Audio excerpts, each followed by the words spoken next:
Welcome back to Bluegrass, and it's rainy Wednesday afternoon. I'm out with Jinx. We're doing a little bit of remedial socialization. And guys, you know, I stress this over and over again, but you just can't get away from the idea of total training volume. If you're doing remedial socialization, there's just a certain amount of like volume that you need to have. The methodology is not super important, but the volume can't be replaced. So for instance, every time I have somebody come down here and pick up a dog, and I have a dog like Jinx in for remedial socialization, I have that person help me with some scenario training, and also I have that person walk the dog. So Andy's going to help me with a little bit of scenario training, and then he's going to walk Jinx. And what we're trying to do is expand Jinx's in-group, out-group preference. In other words, these dogs, they're born to have a very narrow range of who they like bond to and who they associate with and who they consider normal. And then anybody that's not in that initial group that they kind of get to know, then that's what kind of pushes them over the threshold into threat displays and violence, okay? So with this dog here, we're trying to make him understand there's a lot of weird stuff that happens in life, and very little of it, almost none of it, needs to be dealt with using violence. So this is just a kind of thing that might pop up. You could substitute anything for this scenario, but I'm out walking, it's raining, and you know, I run into a situation where there's some other dogs around, and here a guy pops open an umbrella, okay?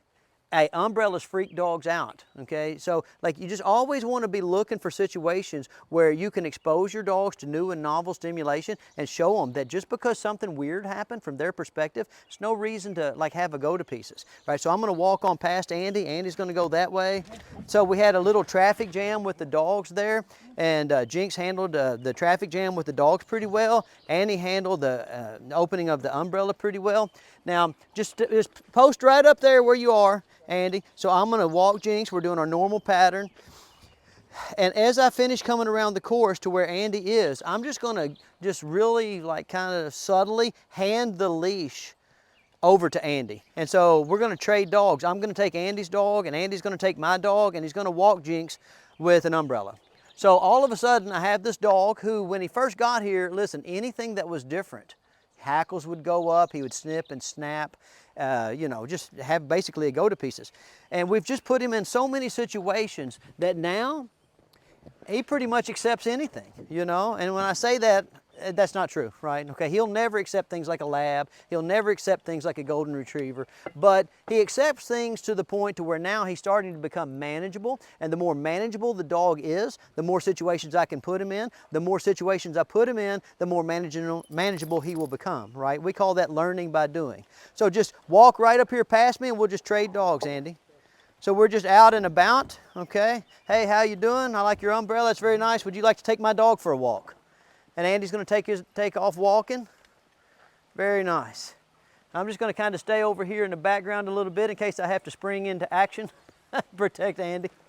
Now you'll notice that as soon as Andy took the leash, like he started putting a little tension in the leash because he's a little bit worried about the dog, because he knows that this dog has a history of being a little bit on the violent side.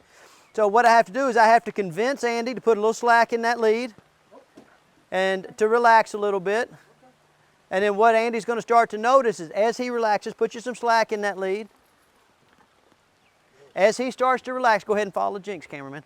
As Andy starts to relax, Jinx will start to relax. Very nice, easy.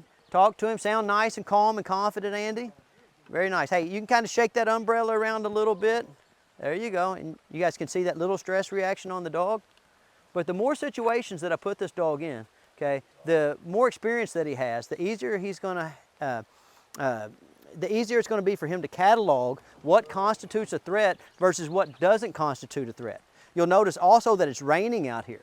Okay, so we do these umbrella exercises whether it's raining or not, because umbrellas freak out dogs, but not only are we getting socialization with another person, okay, we're getting environmental socialization, because you can take a nice, calm, confident dog, you put him in a situation where it's really noisy, or all of a sudden it starts raining and the dog gets a little bit nervous. And when dogs like this get nervous, they have a tendency to snip and snap and bite at people. Okay, now we're going to do one more scenario there, Andy.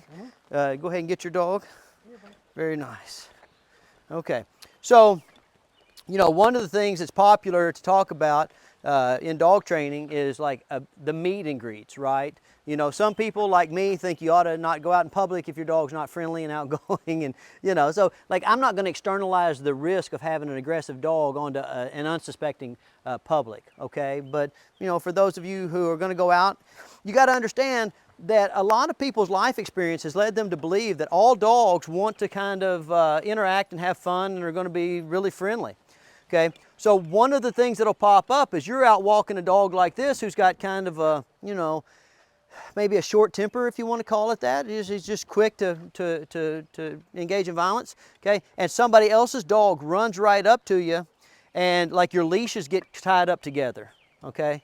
Well, I'm not just going to wait for that to happen. We're literally going to practice that. So I'm going to walk by Andy, and Andy's going to be like, oh, can our dogs meet? And he's going to come over, and then we're going to artificially intertwine the dog's leashes, okay, so that I can get practice in a controlled environment for the awful, you know, day that actually happens to Jinx. You know, very nice. So Andy, you're going to get over there.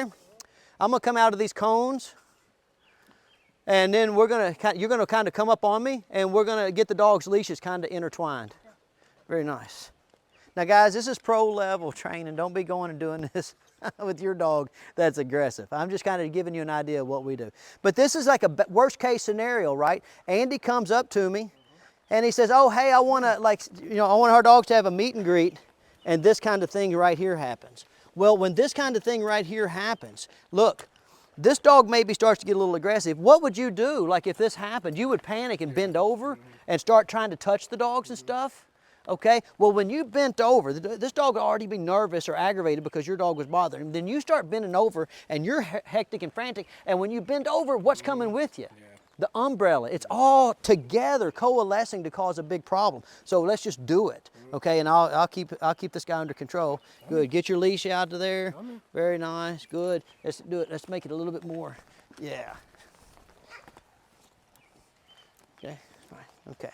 Now, I'm not telling you to go do that. Okay. I'm just giving you an example of the kind of things that we do here at my kennel to prepare for any and all eventualities. Okay. Remedial socialization ultimately boils down to volume, guys. If you want to be able to take your dog like this out who, you know, used to not be able to get along with the other dogs and used to not be able to be trusted around people, and let them off the leash and like expect for them to be able to be good. Hey, Charlotte, come over here for a second. Actually, I'll show you exactly what I'm talking about, okay? So let's say you have a dog like this. For me, I am not going into public if I have a dog that I can't trust to be around a child. Okay, go ahead and walk the course. Now, so I'm going to make Charlotte and Jinx walk the course one more time, then I'm going to let Jinx off to go play with the other dogs because he's shown a lot of self-control. He's shown that he can be calm, attentive, and polite. Okay, he's shown that he can handle stressful situations with strange men from Delaware. So I'm really proud of Jinx. I mean, he's really putting some work in, right? And I went to let him off, and I thought, well, you know, like here I am giving a lesson about the value of total training volume, and I have a child over here right here. I can go ahead and get a little extra volume in my training scenario right now. And look, all I'm going to do is stay close enough to make sure that everything works out like I want it to work out. But this is what I'm talking about, and we do this every day. 7 days a week, I have this dog in as many situations as I can think of, and then every time that we come up with a new and novel situation, we try to like improve on it for the next time, you know. Very nice. Good. Up, up. Very good. Now, not only do I want the dog to be able to move with Charlotte, okay, I also want the dog to learn to stop, look, and listen when Charlotte tells her to. So we're going to end this exercise with a nice little pivot sit here. Okay, Charlotte, come out into the open here. Okay, and then pivot, make the dog sit. Now stay. And walk away from him. You can just go back to doing whatever you were doing over there. And Jinx hangs out. He's a good dog.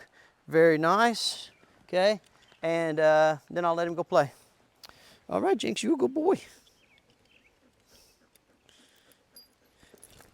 Big time progress, and all it takes is patience, consistency, and persistence. All right, I'll see y'all next week.